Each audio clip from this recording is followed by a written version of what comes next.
Donc, bonjour à tous, on va commencer. Donc, merci à tous d'être là pour cette 8e session de Ask Me Anything, organisée par le Young Medchem Forum. Donc, je m'appelle Sandy Destra, je suis chargé de recherche au CNRS et je vais vous présenter aujourd'hui cette session Ask Me Anything.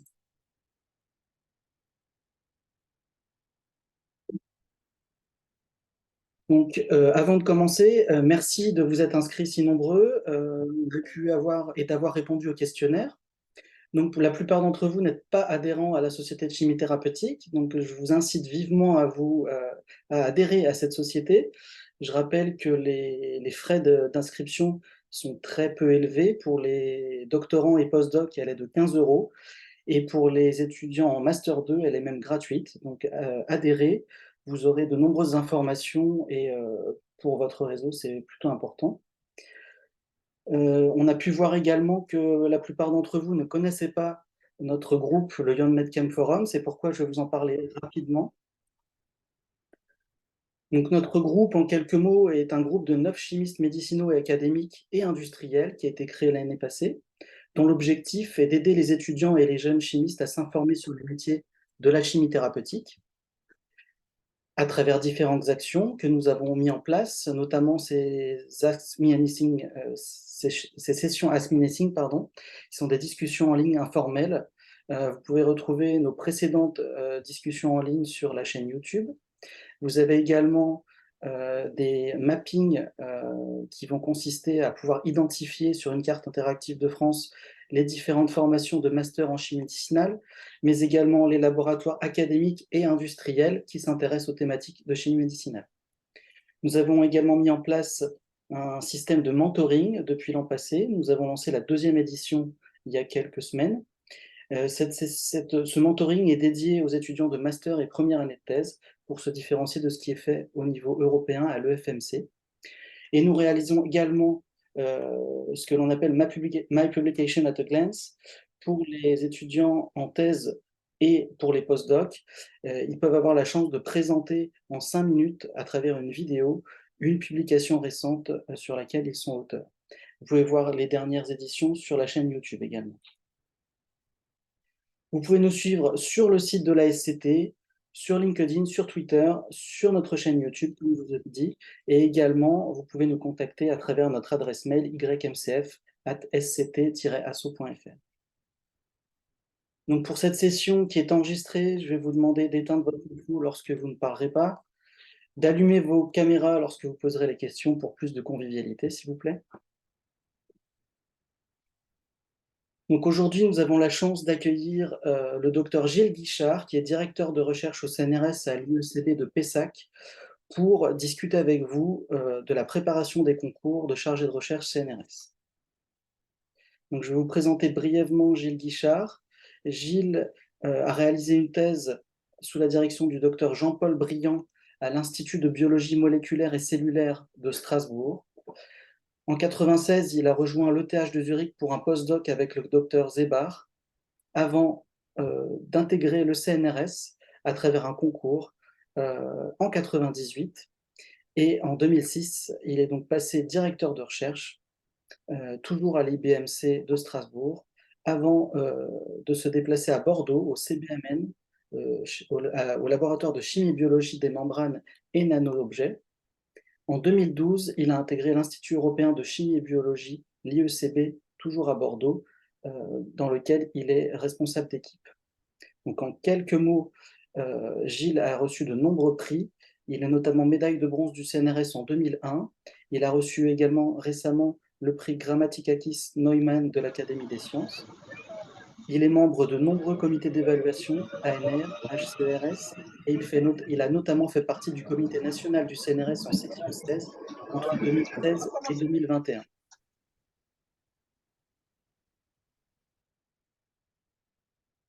Gilles Guichard est également membre de nombreuses sociétés savantes et il est notamment au conseil scientifique de la Société de chimie thérapeutique. Il est cofondateur de 2 startups et auteur de plus de 180 publications, 5 chapitres de livres, plus de 20 brevets et a réalisé plus de 54 conférences en tant qu'invité. Donc je vais maintenant remercier Gilles Guichard de participer à cette édition et je vais lui laisser la parole. Bonjour Sandy, bonjour à toutes et tous. Merci beaucoup pour l'invitation. C'est avec plaisir que bah, je vais essayer de vous parler des concours CNRS et puis en espérant que les informations que je mentionnerai aujourd'hui seront utiles à tous. Et bien évidemment, je serai tout à fait disponible pour répondre à vos questions. Alors, j'ai préparé un petit PowerPoint pour démarrer, pour peut-être que tout le monde puisse avoir le même niveau d'information avant peut-être d'engager la discussion. Euh, je reviendrai aussi brièvement sur mon parcours, parce qu'il y a peut-être quelques éléments supplémentaires qui peuvent être dits en lien finalement avec la session d'aujourd'hui. Je vais euh, je vais partager ma présentation.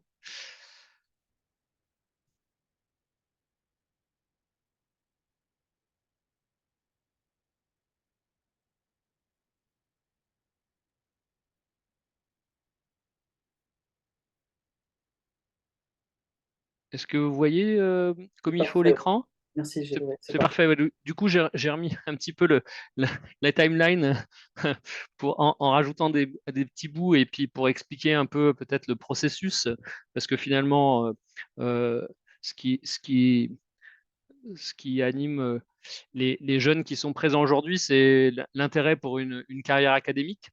Donc, une carrière académique, évidemment, on peut la faire au CNRS. Alors aujourd'hui, j'ai plus spécifiquement orienté mon discours sur le CNRS, parce que moi-même étant chercheur au CNRS, c'était plus facile pour moi de parler de ce que je connais le mieux. Évidemment, il est possible pour des jeunes chimistes intéressés par l'interface chimie-biologie, la chimie thérapeutique, aussi de faire carrière au niveau académique dans d'autres endroits, hein. Il n'y a pas que le CNRS. On peut euh, faire une carrière académique en milieu universitaire, on peut faire une carrière académique au CEA, on peut faire une carrière académique dans d'autres universités étrangères. Donc il y a quand même pas mal de possibilités. Euh, et l'idée, oui, aujourd'hui, c'était que je me focalise davantage sur le parcours CNRS que je connais mieux. Alors, je le connais mieux parce que je suis directeur de recherche au CNRS, mais je le connais bien aussi parce que j'ai été moi-même dans les sections du Comité national de la recherche scientifique. J'en dirai deux mots dans quelques instants. Et ça m'a permis en fait d'être de l'autre côté de la barrière, donc du côté de ceux qui sont dans le processus de recrutement des nouveaux chercheurs et chercheuses au CNRS. Donc moi, je suis chimiste de formation. Euh, J'étais ingénieur chimiste. J'ai eu la chance en fait euh, de partir en tant qu'étudiant Erasmus. Et c'est là que je tiens à souligner l'importance finalement des séjours internationaux dans la carrière d'un futur chercheur. Euh, et c'est ce parcours à l'université de Strathclyde en Écosse qui m'a orienté vers l'interface chimie et biologie.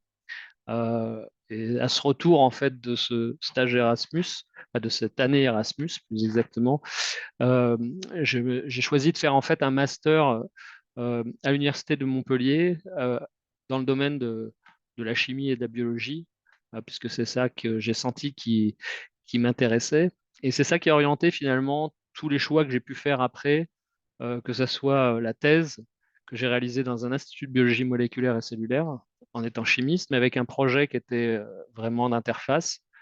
Euh, et puis la volonté de de faire un stage postdoctoral dans le but déjà de contempler une carrière de chercheur, pas forcément académique encore pendant la thèse. C'est-à-dire que je n'avais pas forcément choisi dès le départ que ça serait une carrière académique. C'est venu petit à petit. J'étais aussi très intéressé par ce qu'on pouvait faire en termes de recherche dans l'industrie pharmaceutique, par exemple. Je le suis toujours d'ailleurs. Je pense qu'il se passe des choses très intéressantes aussi dans l'industrie pharmaceutique en recherche. Euh, et puis bon, finalement, de fil en aiguille, c'est quand même le parcours que j'avais envie de faire. Je sentais que j'avais encore pas mal de choses que je souhaitais faire et j'ai eu la chance de passer le concours CNRS et de le réussir. Donc, et là, je suis rentré au CNRS. Alors, une des particularités, c'est que je suis rentré au CNRS dans l'Institut de biologie du CNRS et non pas dans l'Institut de chimie. Et c'est seulement quelques années après euh, que j'ai rejoint en fait l'Institut de chimie. Donc au CNRS, on peut bouger entre instituts, on peut aussi bouger géographiquement. J'ai eu la chance de pouvoir faire ce déplacement géographique en 2009 et je suis venu à Bordeaux, donc j'ai quitté Strasbourg pour en fait rejoindre un institut qui était l'Institut européen de chimie et biologie, qui a ceci d'intéressant, peut-être que je voulais mentionner pour les jeunes chercheurs que vous êtes, c'est que c'est un institut qui est conçu pour accueillir des, des chercheurs et leur permettre de démarrer des équipes indépendantes. Donc c'était un des aspects qui, moi, m'avait intéressé quand je suis venu à Bordeaux, évidemment, dans le domaine de l'interface chimie-biologie. Voilà. Donc, ces petites précisions rajoutées, je, je vais donc commencer ma présentation en fait que j'ai organisé sur vraiment le concours CNRS pour un jeune chercheur qui est plutôt dans le domaine de la chimie, intéressé par la chimie thérapeutique, intéressé par l'interface chimie-biologie, et savoir essayer de présenter un peu les différentes phases qui le conduiront à présenter sa candidature au CNRS. Donc, juste en deux mots pour ceux qui connaissent peut-être moins le CNRS parmi vous, euh, le CNRS, c'est 33 000 personnes, hein, dont 28 900 scientifiques et en gros la moitié de chercheurs, hein, 16 500 chercheurs au CNRS dans toutes les disciplines confondues. Et chaque année, le CNRS recrute de nouveaux chercheurs permanents, chercheuses permanentes, par voie de concours. Donc, euh, ces, euh, ces offres en fait de postes, elles sont publiées chaque année au journal officiel pour ceux qui veulent avoir l'information euh, officielle. Donc le journal officiel publie jusqu'à maintenant, c'était début décembre, mais vous le verrez dans ma diapositive suivante, il est possible que cette année, ça soit décalé. Donc, d'habitude, c'est début décembre. En 2023, c'était début décembre. Donc, sont publiés au journal officiel les modalités, le calendrier du concours et le nombre d'emplois qui seront pourvus par thème, par discipline et les groupes de disciplines. Donc, à titre d'information, en 2023, il y avait, le concours a été ouvert pour 254 recrutement de nouveaux chercheurs au CNRS. Alors, ce qui nous intéresse, nous, c'est plus ceux dans le domaine de la chimie. Et si on prend le domaine de la chimie, en fait, ça regroupe au CNRS 6 sections principales, donc qui dépendent de l'Institut de chimie du CNRS. Elles sont là, j'ai copié-collé en fait un extrait du journal officiel 2023 où on voit les offres du concours dans les 6 sections dépendant de l'Institut de chimie. Donc les sections 11, 12, 13, 14, 15, 16, qui avaient toutes leur concours, avec notamment, euh, là aussi, ce qui nous intéresse peut-être plus aujourd'hui, c'est peut-être, et je souhaitais mettre l'accent en fait sur ces sections, et notamment sur la section 16 que je connais mieux. Les sections 12 et les sections 16 sont des sections qui recrutent des chercheurs dans le domaine de la chimie organique notamment, et pas que. Euh, et on voit que chacune de ces sections avait un concours, le concours 1202 pour la section 12, le concours 1602 pour la section 16, avec la possibilité avec l'offre de recruter 5 chargés de recherche de classe normale. Euh, donc, chacune. L'ensemble donc des postes ouverts en chimie entre les sections 11 et 16 était donc l'année dernière de 30 sur les 6 sections. Voilà. Alors, j'ai essayé de mettre les sources, en fait, tous les documents que je vous présente, j'ai collé en fait les liens. C'est des documents que vous pouvez télécharger vous-même. Vous pouvez aller consulter les sites que je mentionne. Donc, c'est les sites officiels, soit du CNRS, soit, comme j'avais mentionné, le journal officiel de la République française. Voilà. Alors, En ce qui concerne le concours 2024, en fait, il y a des informations qui circulent aujourd'hui. Donc là, j'ai l'information que j'ai pu identifier, qui est la plus officielle, que j'ai trouvée pour l'instant, c'est le communiqué du syndicat national des chercheurs scientifiques, euh, et qui a effectivement mentionné que pour des raisons de retard dans le budget du CNRS cette année, il est possible que le concours euh, euh, ne soit pas ouvert début décembre comme les années précédentes, en 2024, et il ouvrirait peut-être avec un retard de 1 mois. Donc c'est une information qui demande à être vérifiée, euh, ce qui impliquerait que les candidats auraient plus de temps que les autres années, en fait, à partir de maintenant, pour déposer leur dossier. Ça, c'est l'effet bénéfique. Euh, et ça permettrait aussi de donner plus de temps finalement à partir de maintenant pour travailler les dossiers et déposer les dossiers. Donc ça, c'est une information qui nécessite d'être vérifiée. Je n'ai pas d'informations plus récentes, ça date du 16 octobre 2023.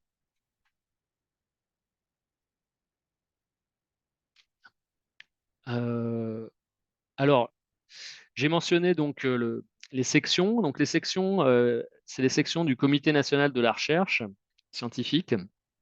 Euh, et c'est ce comité de Allô? Oui, pardon. Ce comité national de la recherche scientifique, en fait, c'est une instance collective indépendante adossée au CNRS, qui est composée de 41 sections, hein, pour toutes les disciplines, plus 6 commissions interdisciplinaires. Il faut savoir que pour des domaines qui sont vraiment très pluridisciplinaires, multidisciplinaires, le CNRS a créé des commissions interdisciplinaires qui permettent en fait à certains candidats qui sont à la marge des sections principales sur des thématiques un peu transverses de pouvoir en fait candidater au CNRS. Euh, Ces sections, donc j'ai mentionné celle qui était liée à la chimie, comporte 21 membres, hein. Donc il y a 21 personnes dans chacune de ces sections. Donc si on multiplie par les 41 sections du Comité national de la recherche scientifique, plus les 6 commissions interdisciplinaires, on voit que ça représente environ 1000 personnes qui gèrent l'intégralité de ces sections. Le rôle des sections, ben, pour vous, ce qui est particulièrement important, c'est qu'elles participent au recrutement des chercheurs à travers les jurys d'admissibilité. Donc ça, c'est votre premier contact avec les sections en tant que candidat au concours CNRS. Et puis, ces sections, elles s'occupent de beaucoup d'autres choses, hein. Elles s'occupent de l'évaluation des chercheurs. Euh, Elles émettent des avis sur des demandes liées à la carrière des chercheurs. Elles apprécient les projets des unités aussi. Euh, et elles analysent aussi les enjeux actuels de la recherche et les perspectives ouvertes par les principales découvertes dans les disciplines ou dans les groupes de disciplines qui les caractérisent. Et donc, ce périmètre thématique est défini par des mots-clés des sections, et je reviendrai sur les mots-clés des sections. C'est assez important pour arriver à identifier si on doit concourir dans telle ou telle section. Euh, et cette mission d'analyse des enjeux actuels, en fait, donne lieu à la publication d'un rapport de conjoncture et de prospective qui est consultable en ligne. Et je vous invite à le regarder parce que, en fait, chaque section publie une vingtaine de pages, donc ça se lit assez vite, sur justement les enjeux actuels de la recherche dans son domaine. Et, euh, et ça donne finalement une information assez rapide sur le contour des sections au niveau scientifique. Et je pense que c'est important de bien comprendre le contour scientifique des sections du comité national. Et donc, il y a un lien qui permet de télécharger euh, ce, euh, ce rapport de conjoncture qui est en fait la somme de tous les rapports de conjoncture écrits par les différentes sections. Donc la section 16 en a fait un, la section 12 en a fait un, et vous pouvez les lire. C'est assez intéressant, c'est une source de renseignement que peut-être peu d'entre vous consultent et qui mérite d'être regardée avant de concourir. Si on regarde les sections que j'avais mentionnées tout à l'heure, les sections 16 et les sections 12, donc la section 16, le titre principal, c'est Chimie et vivant. Donc on voit qu'on est dans ce qui nous intéresse aujourd'hui. La section 12, c'est architecture moléculaire, synthèse, mécanisme et propriétés. Donc elles sont distinctes, elles font toutes les deux une part importante évidemment à la chimie. La section 16 est clairement orientée avec le vivant et les mots-clés qui ressortent font directement ressortir la chimie médicinale hein, comme étant un des thèmes de la section. Donc, je vais les énumérer. Ça vous permet de voir, en fait, en lisant ces mots-clés, si vos recherches, votre projet de rentrer au CNRS, en fait, peut coller avec une candidature dans telle ou telle section. Euh, donc, en section 16, alors juste pour revenir aussi sur les liens, euh, tout ce que j'ai mis là est tout à fait est consultable. Donc, le Comité national de la recherche scientifique a un site web avec euh, détaillé l'ensemble des sections et les mots-clés des sections et, euh, et d'autres informations comme la composition des sections. Vous aurez le nom des membres dans les différentes sections, des 21 membres de chaque section. Et là aussi, c'est assez judicieux, je pense, en amont d'un concours euh, CNRS, dans la mesure où ces personnes seront présents dans les éventuelles auditions que vous pourrez avoir dans le concours, de bien connaître finalement les gens que vous avez en face de vous au moment des auditions. C'est toujours utile. Donc, je reviens à mes mots-clés. Donc, chimie et vivant au CNRS, ça touche un domaine assez vaste qui va de la chémobiologie et de la chimie médicinale. Ça peut être des grands concepts, la synthèse, les outils moléculaires, la chimie des substances naturelles, processus biologiques, synthèse, biocatalyse, biologie de synthèse, bioingénierie, chimie bioanalytique, biochimie, biologie structurale, développement méthodologique, bioinformatique, chémoinformatique, modélisation moléculaire, chimie biomimétique et bioinspirée, biomolécules et substances naturelles, euh, avec comme enjeu explorer, analyser, soigner le vivant, euh, cartographier moléculairement le vivant et tous les aspects moléculaires des questions de santé, des sciences végétales, environnement, et écotoxicologie, écologie-chimie. Vous voyez que le périmètre d'une section est quand même assez large. Euh, Malgré tout, si on a des projets dans le domaine de la chimie thérapeutique, chimie médicinale, l'interface chimie-biologie, bah, c'est quand même une section qui est faite pour vous. Ceux qui sont peut-être plus dans le développement de méthodologie de synthèse ou de voies de synthèse, à ce moment-là, la section 12 peut être aussi considérée, euh, puisque dans les mots-clés, on retrouve concepts et méthodes pour la synthèse, caractérisation de molécules et de matériaux hybrides organiques. Donc, elle est moins euh, étiquetée vivant, mais il y a quand même une forte connotation synthèse, synthèse chimique.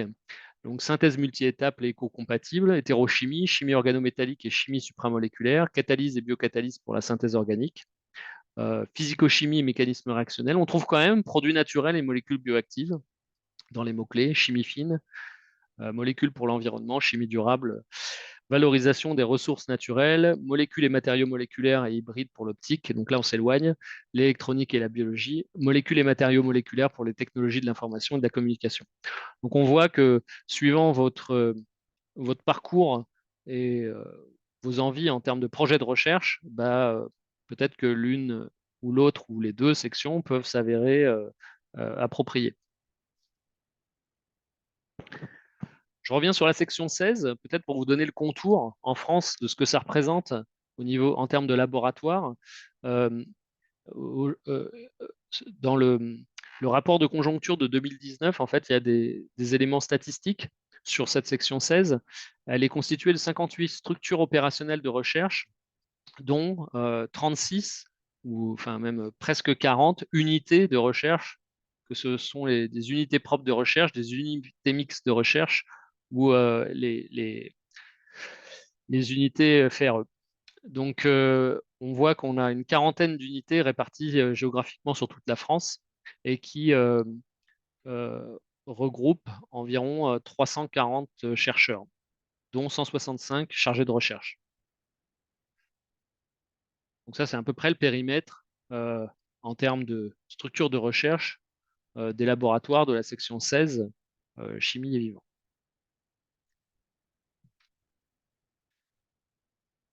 Alors, si on revient sur le concours, plus spécifiquement, il y a un calendrier. Donc, j'ai dit que le calendrier 2024 serait peut-être un peu décalé, au moins pour l'ouverture du concours.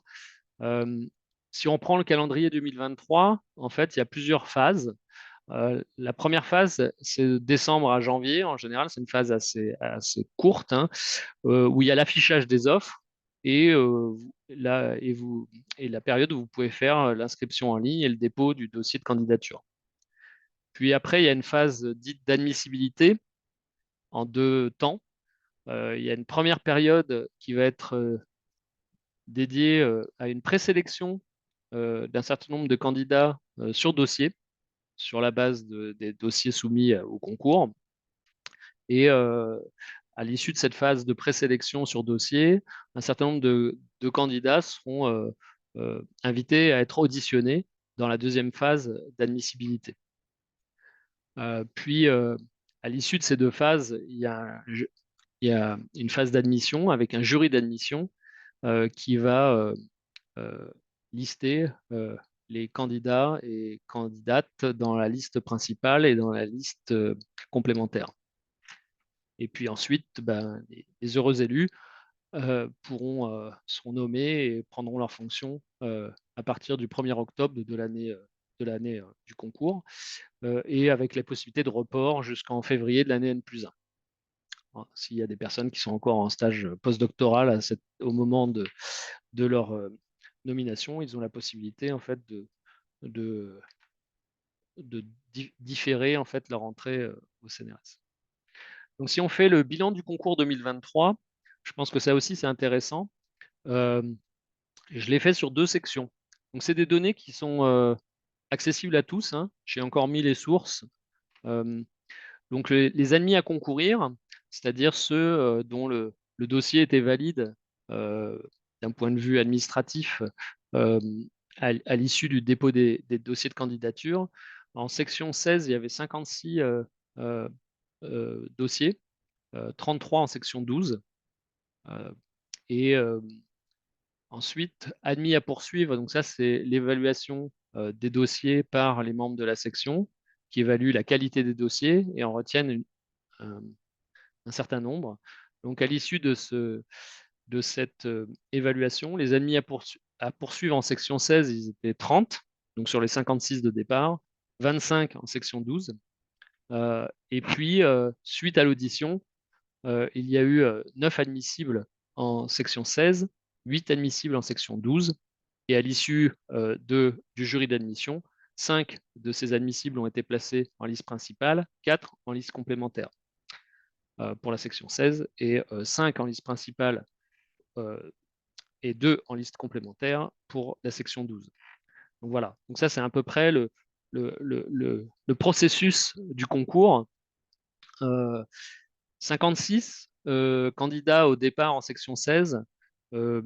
C'est pas une année forcément où il y a eu un nombre important de candidats. Il y a eu des années, il n'y a pas si longtemps, où le nombre de candidatures était plutôt de l'ordre de 70, 75, voire 80. Donc, il y a des années plus ou moins compétitives. Après, tout dépend de la qualité, évidemment, des dossiers qui sont présentés au concours.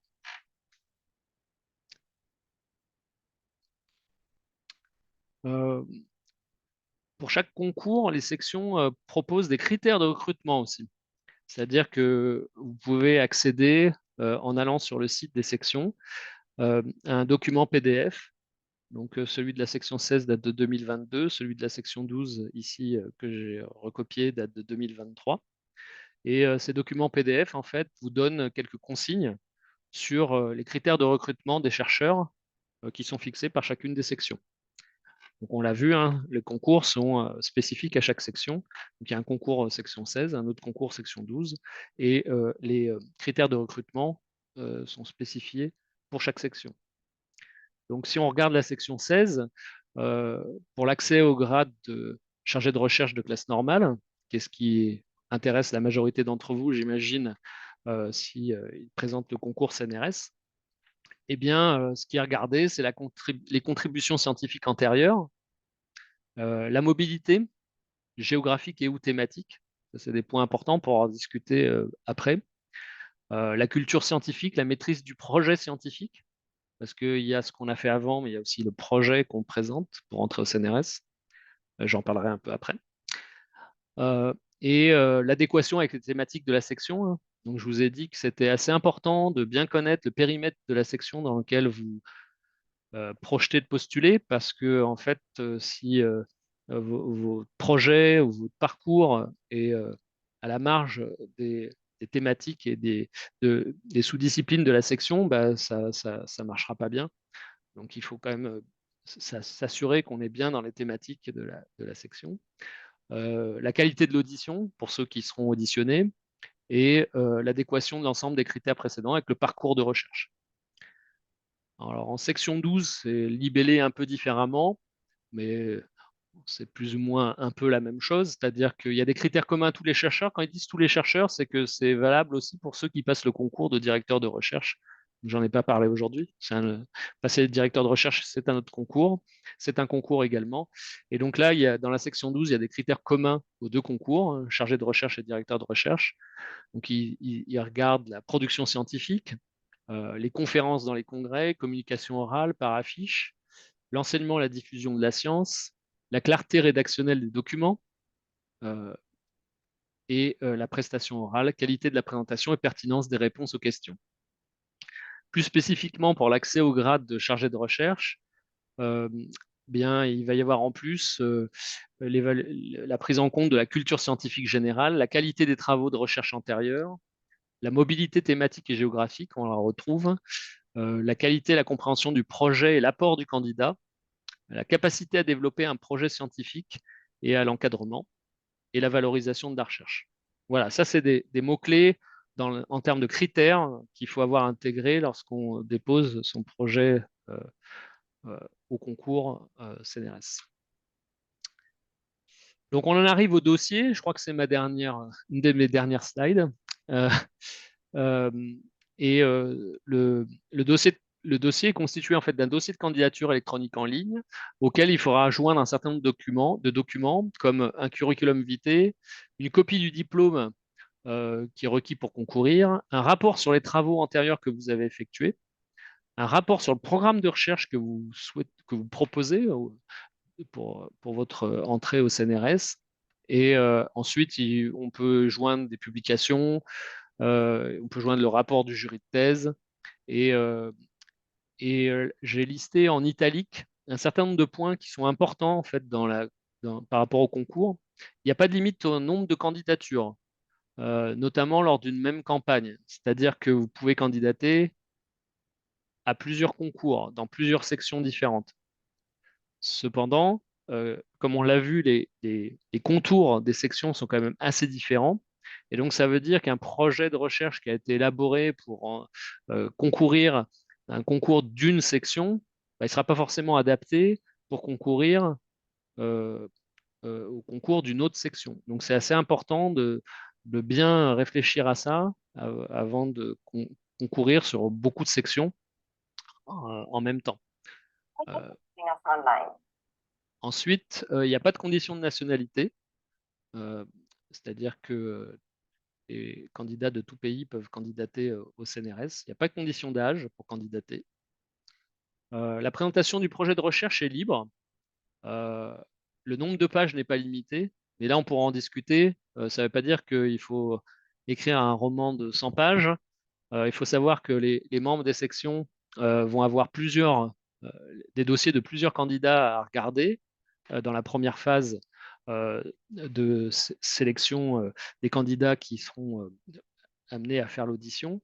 Et donc, bah, il faut être assez concis et il faut pas, effectivement, il faut faciliter le travail des membres des sections. Euh, Autre point important, le projet de recherche, lui, doit cibler un laboratoire du CNRS. Donc, ça veut dire que là aussi, le projet de recherche ne peut pas avoir été fait de manière hors sol, sans avoir pris contact avec un laboratoire du CNRS, sans avoir discuté le projet avec les membres, le directeur ou les membres des chercheurs de cette unité. Et donc ça, c'est des aspects sur lesquels on pourra rediscuter qui sont particulièrement importants. Après, bon, c'est des conseils évidents de ne pas attendre le dernier moment pour rédiger et soumettre votre candidature. Et surtout, un point important, c'est qu'il faut valider la candidature, sinon elle n'est pas prise en compte en ligne. Donc ça, il ne faut pas oublier de le faire. C'est rappelé sur la notice du concours. Voilà, donc j'ai d'autres slides que j'ai gardés en backup en fonction de la discussion qu'on pourra avoir. Mon idée, c'était de m'arrêter là et puis voir s'il y a des questions qui émergent par rapport à ce que j'ai présenté et si on peut rentrer plus dans le détail dans certains points. Merci Voilà. Gilles. Donc on va peut-être se laisser une demi-heure pour les questions, si ça va à tout le monde, pour essayer voilà, de répondre à toutes les questions. Donc n'hésitez pas à poser vos questions. On est là Gilles est là en tout cas pour répondre à vos questions, que ce soit sur le chat ou directement en allumant votre caméra. N'hésitez pas. Bonjour. Bonjour. Alors, j'ai pas de caméra, désolé. J'ai juste mon micro. Moi, j'ai une question. J'ai quelque chose que j'ai très souvent entendu pour les concours CNRS, c'était qu'on ne pouvait pas postuler dans le laboratoire dans lequel on a effectué son doctorat. Est-ce que c'est une réalité ou est-ce que c'est on va dire une Oui. règle tacite? Alors, Ouais, merci. ça va dépendre. C'est pas une règle générale. Je pense que c'est une règle qui dépend. Alors, je ne sais pas si elle dépend des sections ou si elle dépend des instituts. Il y a des concours pour lesquels je pense que c'est pas rédhibitoire. En revanche, je pense qu'en chimie, ça a tendance plutôt à l'être. Sauf si vous êtes capable de démontrer qu'il n'y a aucun autre laboratoire en France qui peut vous accueillir par rapport à la recherche que vous faites. Et là, forcément, s'il n'y a qu'un seul laboratoire et c'est éventuellement celui où vous avez fait votre thèse, ça pourrait être justifié d'avoir un retour. Donc, ce n'est pas une règle au sens qu'elle n'est pas écrite. C'est encouragé, largement encouragé dans le choix des recrutements de privilégier effectivement, de ne pas privilégier un retour dans le laboratoire de thèse. Après, il peut y avoir des exceptions. D'accord, merci. Gilles? Oui. Oui, oui, non, c'est l'autre Gilles. J'avais une petite question concernant justement dans mon cas, étant belge et aux USA, j'étais un peu savoir comment est-ce qu'on identifie un laboratoire dans lequel on pourrait mener sa recherche, quand justement on n'est pas habitué finalement, on n'est pas au courant un petit peu de ce qui existe finalement en France. Oui, alors c'est vrai que c'est assez important, c'est-à-dire la manière dont un, un jeune chercheur qui est parti, qui a quitté la France ou qui est même étranger et qui souhaite en fait candidater et qui n'est pas forcément au courant de ce qui se passe, je pense qu'un des premiers points clés, c'est d'essayer d'identifier euh, des domaines de recherche et des chercheurs en France qui travaillent dans le domaine qui intéresse. Donc ça peut permettre, en listant un certain nombre de chercheurs qui travaillent dans le domaine qui intéresse, de lister par ricochet des laboratoires. Et après, prendre contact plus formellement avec le laboratoire qu'on a identifié comme ça. Après, je crois que Sandy a aussi mentionné, et je pense que là, ça me semble être un aspect intéressant de ce que propose la SCT, hein, c'est le fait qu'il y ait une cartographie des laboratoires en chimie médicinale qui a été faite. Et clairement, cela peut être une aide certaine pour les gens qui souhaitent revenir dans ce domaine-là. Effectivement, donc c'est sur le site de la SCT et c'est toujours en perpétuelle euh, amélioration. Donc n'hésitez pas à consulter le site de la SCT pour ça. Après, il y a quelque chose sur lequel je suis parvenu. Euh, En France, il y a ce qu'on appelle des groupements de recherche, des GDR. Donc, les groupements de recherche, en fait, c'est un ensemble de laboratoires qui décident de s'associer pour mieux échanger scientifiquement. Et le CNRS facilite en fait ces espèces de, de groupements de laboratoires et autour de certaines thématiques. Et donc, si je reviens en arrière dans ma présentation, quand j'ai présenté en fait la section 16, euh, il y a 6 GDR. Donc 6 GDR, ça veut dire qu'il y a eu un ensemble de laboratoires à l'échelle du CNRS qui se sont regroupés pour partager scientifiquement, pour organiser des rencontres ensemble et dans certains domaines. Et donc ces GDR, si on va sur les sites des GDR, ben, on se retrouve avec une liste d'un nombre important d'unités en fait. Par exemple, il existe un GDR Chemical Biology. Donc, si on va sur le site du GDR Chemical Biology, ben, on va avoir accès à toutes les unités qui sont accrochées à ce groupement de recherche. Euh, donc ça, c'est aussi un moyen d'avoir, sur certaines thématiques, un accès à un nombre plus important en fait, d'unités qui travaillent dans un domaine. Donc il y a des GDR. Alors, je ne connais pas tous les GDR qui dépendent de la section 16. Je connais encore moins tous les GDR qui dépendent de l'Institut de chimie. Mais c'est un moyen certainement utile euh, parce qu'il regroupe déjà un ensemble d'unités d'un même domaine. Je sais qu'il y avait par exemple un GDR sur l'acide nucléique, il y avait un GDR sur c'est sur les RNA, même plus spécifiquement. Il y a eu un GDR sur les récepteurs couplés aux protéines G. Donc, on peut arriver à trouver comme ça des domaines en étudiant les unités qui sont raccrochées à un GDR donné. Merci Gilles. Donc on a quelques questions sur le chat, je vais en profiter pour les poser. Donc il y a une question de Gwenaël Gézéquel qui demande comment est jugée la culture scientifique générale lors de l'audition. Bah, ça peut venir, ça peut venir à travers les questions que vont poser euh, les, les, les membres de la section. Alors, j'ai pas trop parlé de l'audition, en fait. Parce que là, on parle de l'audition, c'était ça? Il n'y a pas forcément précisé, il y a marqué comment est jugée la culture scientifique générale. Alors, c'est plus. Moi, je pense que c'est quand même davantage au niveau de la. Même si ça peut être perçu dans un document écrit, c'est quand même peut-être davantage au niveau de l'audition que ça peut se juger. Euh, mon, mon, mon, mon, mon sentiment est que, à travers les réponses aux questions, euh, parce que les questions qui sont posées aux candidats peuvent être extrêmement précises ou au contraire, elles peuvent être plus larges. Et donc, c'est un moment où le candidat peut en fait quand même s'approprier les questions et mettre en avant en fait sa connaissance scientifique. Et j'ai pas trop parlé d'ailleurs des modalités en fait des auditions. Les modalités des auditions en fait dépendent des sections. C'est-à-dire que les auditions pour la section 12 ne sont pas forcément organisées de la même façon que les auditions de la section 16. Euh, la section 16, lors de la mandature dans laquelle j'ai siégé, si j'ai bonne mémoire, nous avions des auditions qui étaient j'essaie de retrouver si j'ai pris les notes. Je crois que c'était 10 minutes de présentation. Donc, c'est une présentation extrêmement courte du parcours et du projet de recherche, suivie je ne sais plus si c'était 20 ou 25 minutes de questions euh, qui sont posées par, en général, d'abord les rapporteurs qui sont associés au, à la lecture plus approfondie du dossier du candidat, et puis après par l'ensemble des membres de la section. Donc là, il y a quand même pas mal de questions qui peuvent être posées et c'est le moment en fait où la culture scientifique du candidat et sa capacité à répondre aux questions est quand même visible. Donc effectivement, c'était l'objet de la question de Nicolas Gis, justement, sur le déroulement des auditions. Euh, Effectivement, il y a d'autres questions sur le chat. N'hésitez pas à les poser en live, hein.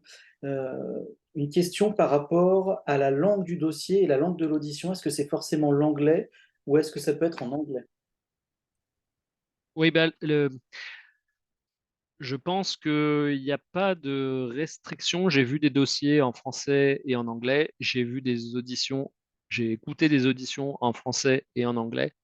Euh, un candidat, même français, qui a passé 10 ans aux États-Unis, ça peut être compliqué pour lui de faire une présentation en français, en fait. Euh, donc, je pense que tous les cas de figure sont possibles. Est-ce que des candidats étrangers peuvent concourir au concours? Oui, absolument. C'est ce que je crois que je l'ai mentionné à un moment, et il n'y a pas de restriction quant aux nationalités pour concourir au concours chercheur du CNRS. Donc, il y a une autre question de Carolina qui demande si concernant la mobilité, est-ce que les expériences avant la thèse peuvent être prises en compte ou est-ce que c'est simplement les post-docs? J'aurais tourné peut-être les choses un peu différemment. J'aurais pu mettre, est-ce que l'expérience pendant la thèse peut être prise en considération? C'est-à-dire qu'il y a il y a un parcours que les gens font peu, qu'on retrouve moins fréquemment, disons. En général, ce qu'on a, c'est des doctorants euh, qui ont fait leur thèse en France. Si on prend des Français, évidemment, c'est plus simple pour illustrer. Donc, si on considère quelqu'un qui a fait sa thèse en France, effectivement, l'expérience à l'étranger va souvent être le postdoc. Euh, le master est plus difficile à prendre en compte car avant la thèse est plus court, à moins d'avoir une expérience à l'étranger très très longue avant. C'est un cas de figure qu'on rencontre pas souvent. En revanche, un parcours qui est intéressant, c'est la thèse à l'étranger et postdoc en France. Euh, donc inverser en fait le, le- l'ordre des choses et faire la thèse à l'étranger, ou ça peut être la thèse à l'étranger et le postdoc à l'étranger dans un autre laboratoire, dans un autre pays. Donc en fait, tous les parcours sont les bienvenus. Euh, Après, c'est vrai que l'expérience à l'étranger est quand même très attendue.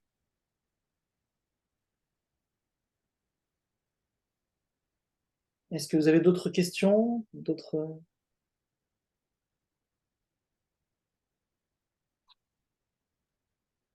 Oui, j'aurais une question. Bonjour, mais merci pour la Bonjour. présentation. Euh, pour ce qui est de double candidature dans section 12 et section 16, par exemple, avec des gens qui ont un profil Oui. plus chimie, mais axé chemical biology aussi, euh, est-ce que c'est quelque chose sur lequel on risque de se casser les dents parce qu'il faut présenter deux projets différents et il y a un risque de se disperser, ou est-ce que c'est quelque chose que vous conseillez quand même dans tous les cas pour maximiser les chances? Je pense que ça dépend vraiment du parcours du candidat. Et je pense qu'il y a certains parcours pour lesquels ça peut faire sens de candidater. Alors, c'est à la fois le parcours et le projet, parce qu'il n'y a pas que le parcours, il y a aussi le projet. Donc, c'est là que c'est un peu compliqué, c'est qu'il faut que tout puisse coller dans les deux cases.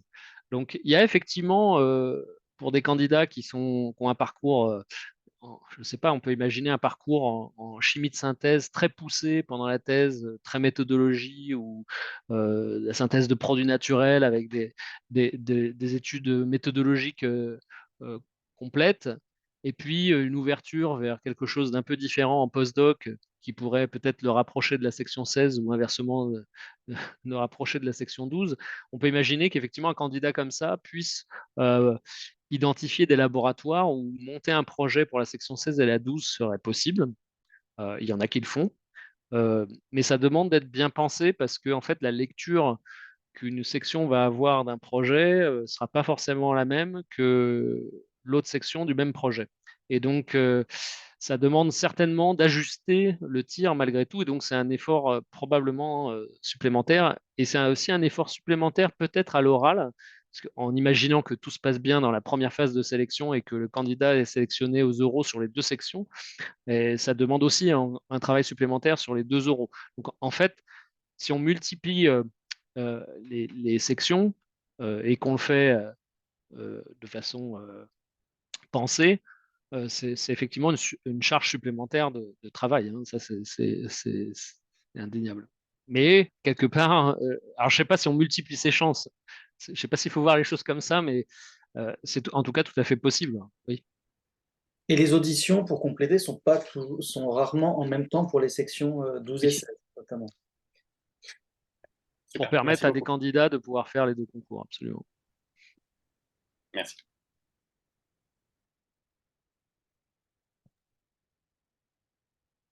D'autres questionnements?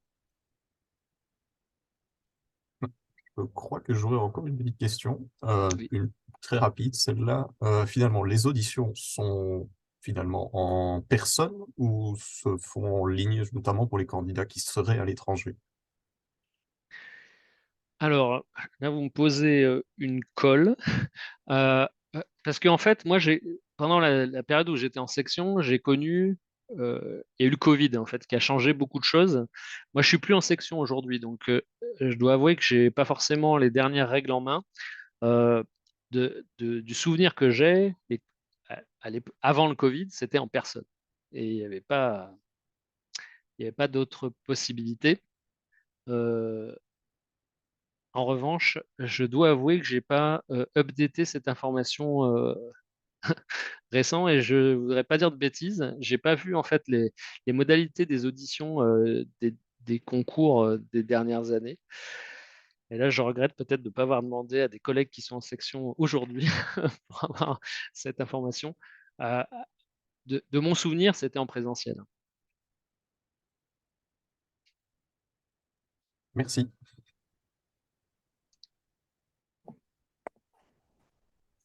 Bonjour. Bonjour. Bonjour Gilles. Merci pour cette présentation. Alors j'aurais juste une question vraiment naïve. Vous parliez de liste principale et de liste complémentaire. Oui. Qu'est-ce que vous voulez dire par liste complémentaire en fait? Alors, Ouais.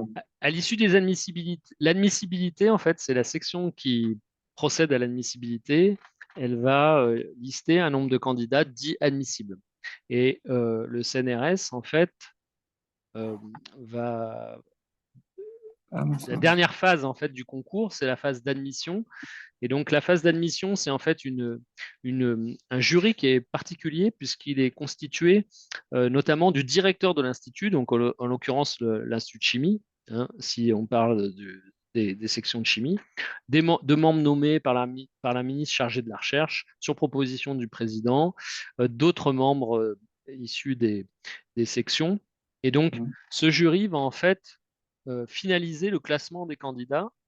Et comme il y a un nombre de candidats admissibles qui est supérieur au nombre de postes effectifs, en fait, il y en a un certain nombre qui seront sur la liste principale, d'autres sur une liste complémentaire, au cas où un candidat ne prenne pas le poste. Et donc, il y a toujours en fait une liste complémentaire dans le cas où ça remonte. Et par exemple, si on prend le concours en section 16 de cette année, 2023, si mes informations sont justes, le candidat qui a été classé, un des candidats qui était classé sur liste principale a en fait été aussi euh, classé en fait à l'INSERM. Et donc, il a choisi d'aller à l'INSERM. Donc, ce D'accord. candidat-là n'a pas pris le poste en fait au CNRS. Et donc, comme il y a effectivement un nombre de postes fixes, en fait, après, on va chercher dans la liste complémentaire. D'accord, ok. Donc, voilà. Après, être sur la liste complémentaire, ça peut faire qu'on n'a pas de poste au CNRS à l'arrivée. Ça démontre aussi qu'on était en capacité de ne pas être très loin de la barre. D'accord, Mais, ok. ça, il n'y a pas non plus une certitude que l'année d'après, ça se reproduira de la même façon. Et alors, pour l'année qui suit, si on a été sur liste complémentaire, est-ce qu'on a un passe-droit ou Non, pas du tout. non, on recommence de Ça, zéro? ça repart à zéro. D'accord, ok, très bien. Merci beaucoup. Bonjour. Oui, bonjour. Justement, je me demandais, est-ce que vous connaissez le pourcentage de personnes qui l'ont du première fois le concours, ou alors le nombre d'années qu'il faut faire pour avoir le concours en moyenne? Ah, c'est une question très difficile, ça. Alors, j'ai pas de chiffres. Le D'accord. CNRS en a peut-être. Moi, je les ai pas, ces chiffres. Ce que je sais, c'est qu'il y a effectivement chaque année des gens qui rentrent au CNRS du premier coup. Ok. Euh, Il y a des gens qui vont essayer de nombreuses fois qui rentreront jamais. Ok. Euh, Il y a il une limite n'y a pas de de... limite. Il n'y a Ouais. pas de limite en termes de concours. Il n'y a pas de limite. C'est-à-dire qu'on peut tenter indéfiniment le concours. Ok. Après, ce qu'il y a, c'est que voilà, il faut rester. C'est un poste de chargé de recherche, donc quelqu'un qui se présente avec un dossier qui serait équivalent à celui d'un directeur de recherche, il n'a pas forcément sa place dans le concours chargé de recherche à un moment donné. Donc, quelqu'un qui a fait toute une carrière et puis qui décide de revenir à 50 ans et qui postule au concours chargé de recherche, je pense qu'il y aurait un certain anachronisme.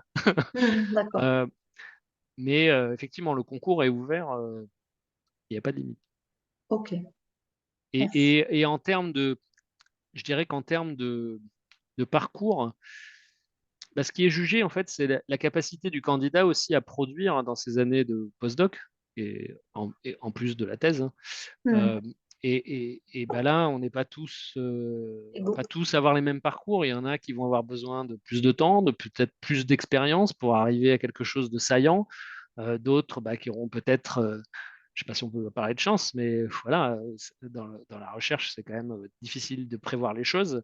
Et Hmm. donc, il y en a qui vont peut-être pouvoir avoir euh, euh, une expérience validée à l'étranger beaucoup plus rapidement. Donc en fait, c'est assez difficile de répondre à cette question. Ce qui est certain, c'est que le but du CNRS, c'est pas de recruter des candidats qui ont une expérience. Enfin, je dirais que le but du CNRS, c'est pas de pénaliser des gens qui ont réussi en fait, à faire ce parcours-là dans un temps assez rapide. Donc il y a effectivement des entrants au CNRS qui réussissent du premier coup, qui ne sont pas forcément très âgés. Donc il y a une espèce de gaussienne, hein, forcément, et qui témoigne en fait de la diversité des parcours des uns et des autres, hein. D'accord. Et est-ce que un postdoc sans publication, c'est éliminatoire ou... En général, ce qui est demandé, c'est qu'une expérience à l'étranger soit validée quand même par une production. Alors, s'il y a eu deux postdocs, c'est bien qu'il y en ait moins des deux qui aient déjà fait quelque chose. Il y a des candidats qui ont plusieurs postdocs.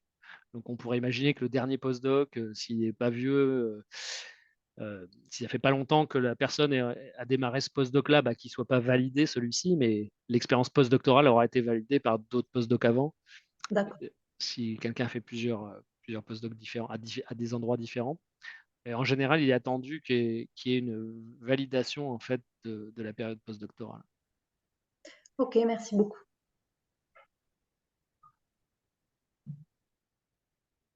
D'autres questions? Élise? Bonjour. Oui. Du coup, moi, j'avais une Bonjour. question sur les critères d'évaluation. Qu'est-ce qui est le plus important? Est-ce qu'il y a un nombre minimum de publications qui est demandé? Puis aussi, par rapport au projet de recherche, qu'est-ce qui pèse le plus dans l'évaluation? C'est difficile de répondre à cette question. Je pense il y a vraiment c'est vraiment un ensemble en fait. Et c'est ça qui c'est ça qui est assez difficile, c'est que suivant le projet de recherche, suivant le domaine de recherche aussi, parce que vous l'avez vu, le contour d'une section peut être assez large. Donc ça veut dire quelqu'un qui a une expérience, je ne sais pas moi, dans la protéomique, qui va candidater en section 16 du comité national, et quelqu'un qui a fait de la synthèse organique médicinale, c'est des parcours qui n'ont rien à voir, des types de journaux qu'on potentiellement pas avoir non plus. Euh, des... Donc, la comparaison purement numéraire, en fait, elle n'a pas lieu d'être. Et c'est toute l'importance des membres dans les sections, c'est que chaque parcours, il faut prendre le temps de l'analyser dans toutes ces dimensions. Donc, c'est une dimension qui intègre forcément des caractères quantitatifs, mais pas que. Le côté qualitatif est beaucoup regardé, euh, l'originalité du parcours, la qualité du candidat, enfin, il y a beaucoup la qualité du projet. Et donc, c'est un peu l'ensemble qui fait basculer les choses du bon côté. Alors, évidemment, on peut avoir un parcours avec une production absolument exceptionnelle, hein, qui va avoir un impact immédiat. Ah, mais voilà, il y a pas que la production qui est regardée au sens quantitatif, ça c'est sûr. Donc, j'ai pas vraiment de réponse à faire, c'est assez difficile. Je pense que il faut chercher à avoir le dossier le plus cohérent possible et le plus complet possible. Évidemment, si on a des, des, des performances majeures dans son domaine, ça sera d'autant plus visible et ça renforcera la candidature. Ça, c'est une évidence.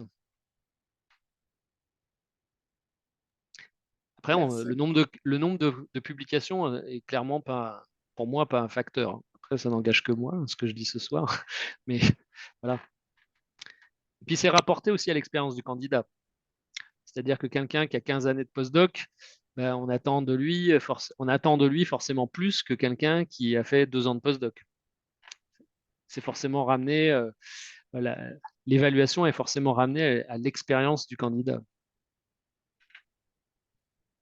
Merci. Et du coup, j'avais encore une question par rapport au projet de recherche. Qu'est-ce qui est évalué? Est-ce qu'il y a des critères d'évaluation du genre innovation scientifique, Moi, je pense qu'il faut, cohérence ou est-ce que, enfin, résultat rapide potentiel, enfin, moi, je et pense qu'il y a 2 aspects qui sont importants. C'est pas les seuls, mais tel que je le ressens, je pense que c'est important qu'on sente la patte du candidat dans le projet. C'est-à-dire qu'on se dise, bah, c'est ce candidat qui doit faire ce projet et pas le candidat d'à côté, parce que c'était forcément lui qui avait la bonne expérience. Son parcours a montré que c'était vraiment la bonne personne pour faire ce projet. Donc je pense il faut vraiment arriver à démontrer ça. Et ensuite, bah, ça, c'est un peu lié aussi au laboratoire d'accueil. Parce qu'en fait, cette cohérence, elle se fait par l'expertise du candidat, mais quelque part, elle se fait aussi par le lieu qu'on choisit pour candidater. C'est-à-dire que s'il y a trop de divergence finalement entre son propre parcours et l'endroit où on veut aller en termes de cohérence scientifique, bah, ça va se voir. Et donc, c'est à moins que le candidat apporte quelque chose d'exceptionnel au laboratoire, que le laboratoire cherchait depuis des années et ils ont trouvé la perle rare pour faire quelque chose. Bon, voilà, tout peut se justifier, mais je pense que c'est hyper important de montrer que, que le candidat va vraiment apporter quelque chose qui lui est propre dans le projet et qui s'intègre le mieux possible dans l'unité d'accueil. Ça me semble 2 points importants. Il y a une autre question sur le chat de Laura qui demande si un parcours uniquement en académique est obligatoire ou si des expériences dans le privé ou en entreprise, que ce soit en France ou à l'étranger, peuvent être valorisées. Ah, c'est une bonne question. Moi, j'aurais tendance à dire qu'il n'y a pas de raison qu'une expérience en entreprise ne soit pas valorisée. Euh, je trouve même que c'est plutôt bien. J'ai plein de collègues américains qui, d'ailleurs, ont eu des parcours dans l'industrie avant d'être devenir prof dans des universités américaines. Donc, vu du point de vue académique, pas que français, pour moi, c'est donc que ça se valorise. Euh, Après, si le parcours a permis aux candidats bah, d'avoir quand même malgré tout une production scientifique qui peut être d'ailleurs de la valorisation par des brevets. Il n'y a pas que les publications qui est regardée. Euh, je pense qu'il n'y a pas de mauvais parcours. Il faut montrer son excellence dans le parcours qu'on a choisi et le montrer que c'est le parcours qui justifie en fait le choix de candidater au CNRS et le laboratoire d'accueil.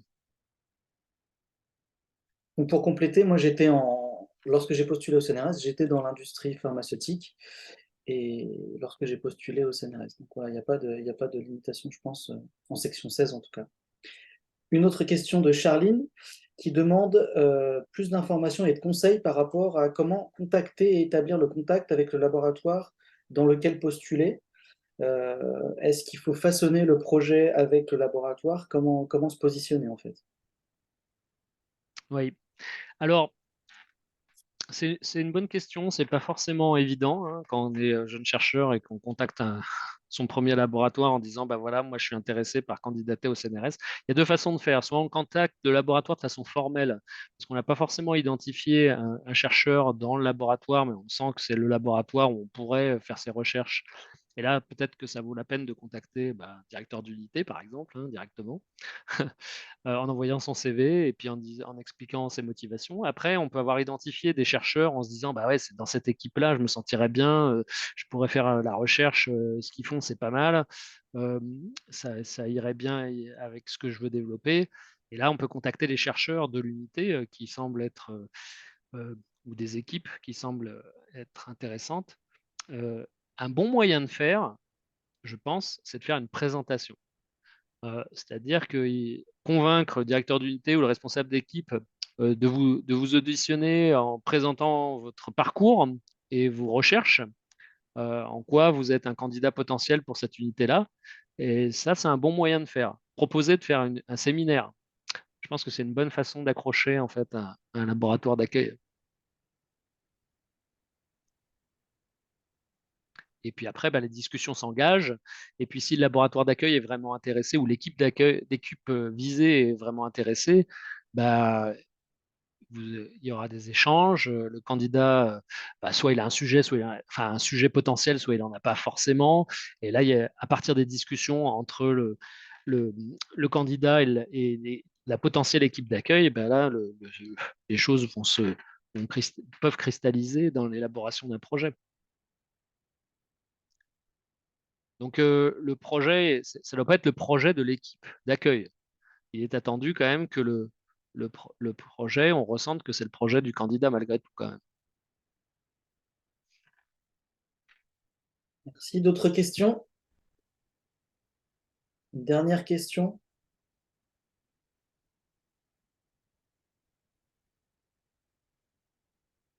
Je pense que Gilles a été très clair. On a bien discuté déjà là. Ouais. Je pense qu'on va s'arrêter là, si vous êtes d'accord. Donc, on va finir par remercier en tout cas Gilles Guichard d'avoir pris le temps de faire une présentation et de répondre à toutes vos questions. Merci beaucoup, Gilles. J'espère surtout que ces informations auront été utiles. C'est pas évident de savoir en fait quel est le niveau de connaissance de chacun sur le processus du concours. Donc, j'espère que ces quelques éléments de discussion seront utiles à chacun. En tout cas, je vous souhaite bonne chance pour tous ceux qui décident de se lancer dans la compétition pour 2024. Et en tout cas, je vous encourage vivement à adhérer à la SCT et n'hésitez pas à poser vos questions via les différents réseaux sociaux auxquels on fait partie. Donc, je vous rappelle que le groupe YMCF est là pour vous aider dans vos carrières autour de la chimie médicinale. Donc, merci à tous pour votre participation aujourd'hui et merci à Gilles. Merci. Merci. Au revoir. Au revoir. Merci beaucoup. Au revoir.